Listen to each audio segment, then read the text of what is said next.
imam Busiri nag moo def burdatul madih tudde ko alkawakibu durriya fi madhi xayril bariya moo way hamziya tudde ko ummul qura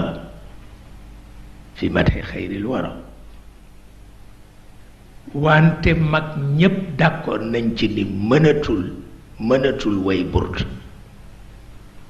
xasida bu mel ni burd mënatu ko ñépp ci d'accord jéem na ko ba tàyyi mu bañ xari xam àttanatu ko ñoom ñépp la dal créateur boo gis am na lu ñuy tudde l'œuvre de sa vie du ko mën a répéter mukk dana def lu ne waaye boobu du ko mën a répéter moo dal yàlla ci yonent bi mënatu ko répéter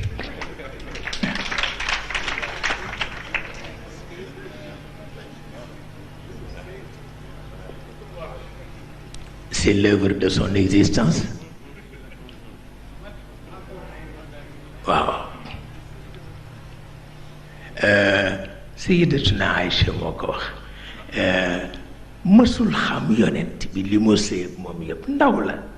te dafa bari xam-xam te dafa réew xamul ku yonent bi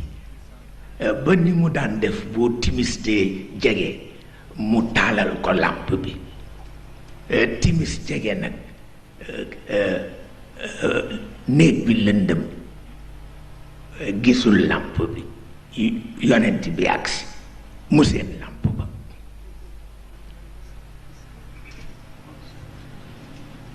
keroog la jëkk a seetlu ni ndeke góor gi lay sëyal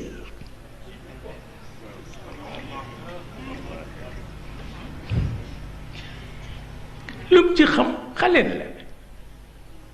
mu ne ndeke góor gi laa di sëyal mi ngi janoog kawaru bopp bi mi ngi janoog bakkan bi mi ngi janoog jébbi te timis la janoog làmp ba te làmp tàkkul waaw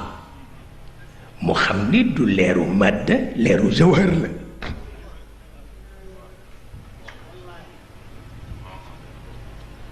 ca la ko waxe baytam yu yéeme yooyu la ba agsi ci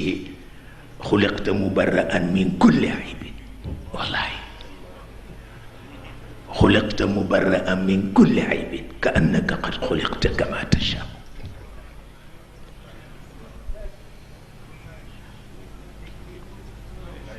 seetal loolu mu ni ko dafa mel ni yàlla bi mu lay bind nag daf la invité nga ñëw mu ni la noo bëgg a mel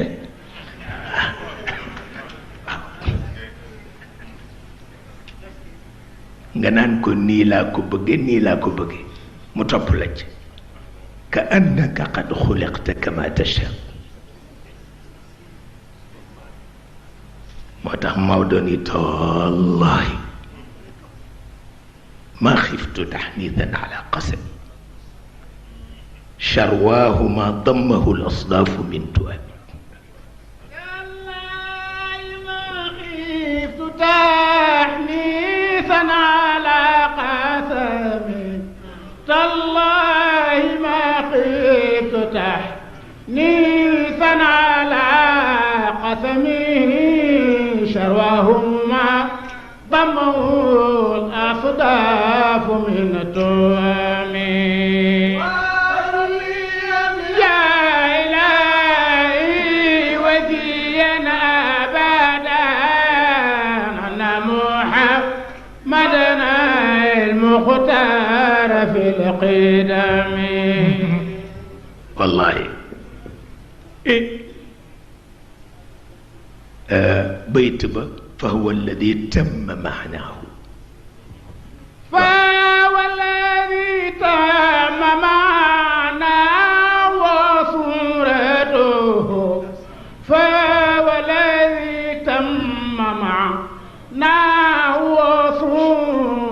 اخترته ثم اصطفى حبيبا بارئ النسم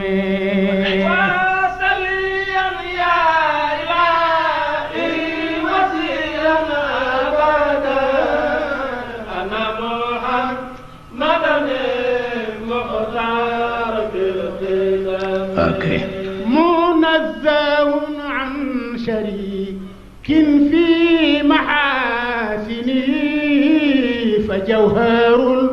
الحسن فيه غير منقسم سليا يا إلهي وسيا أبدا أنا محمدا المختار بالقدم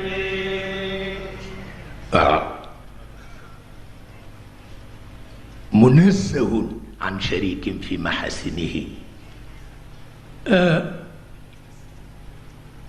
dañu ko jàng fekk sama turandoo ngi toog mu wax ci ñaari baat yu boole bayti sayyidatuna Aïcha ak bu Maodo ak bu imam Bosri dañu woy ñaari baytu yooyu mu xool mag ñi dil la xool ko mu ni leen huwa al-ghaybu fi shahada waaw ñaari baatam yooyu mu sànni mu jeex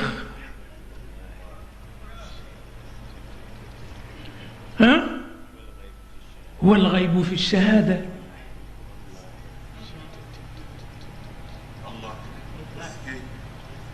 nee na yonent bi mooy antimatière par excellence dépêché auprès de la matière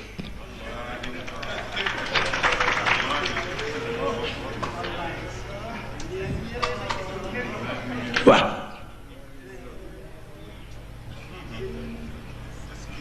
te loolu am